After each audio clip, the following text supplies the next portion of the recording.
প্রাণঘাতী করোনার ৫ বছর পর চীনে এক ভাইরাস মাথাচাড়া দিয়েছে, যা ভাবাচ্ছে এশীয় অঞ্চলকে, যার নাম হিউম্যান মেটাপনোমি ভাইরাস HMPV। ছড়িয়ে পড়ছে দ্রুত, বিশেষ করে চীনের উত্তরাঞ্চলে সংক্রমণের মাত্রা নিয়ে বাড়ছে উদ্বেগ।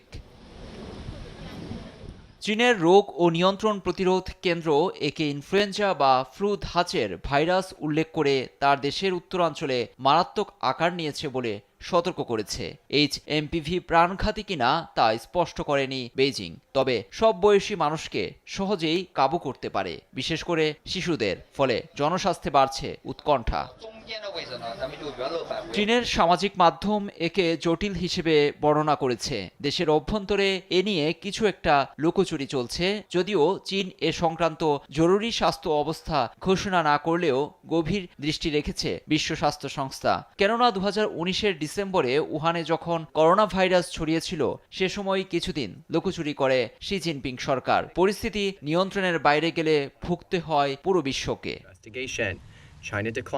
HMPVর সংক্রমণ বাড়তে থাকলে চীন তার দেশে যে কোনো সময় জরুরি সতর্কতা জারি করতে পারে। হংকংয়েও বেশ কয়েকজন শনাক্ত হয়েছেন। ধারণা করা হচ্ছে জাপানেও ছড়াচ্ছে এই ফ্লু।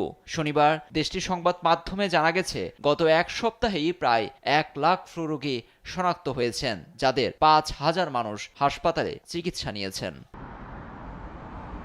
গেল কয়েকদিন চীন জুড়ে শ্বাসকষ্টজনিত অসুস্থতার আকস্মিক বৃদ্ধি ঘটেছে, যা মানুষকে করোনা ভাইরাস মহামারীর কথা মনে করিয়ে দিচ্ছে। অন্যান্য দেশের মতো ভারতও রয়েছে সতর্ক অবস্থানে। স্বাস্থ্য বিভাগের পরিচালক অতুল গোয়াল মনে করেন, শ্বাস প্রশ্বাসজনিত সমস্যা ছোট করে দেখার উপায় নেই। জটিলতা দেখা দিলে দ্রুত চিকিৎসকের শরণাপন্নের পরামর্শ তার।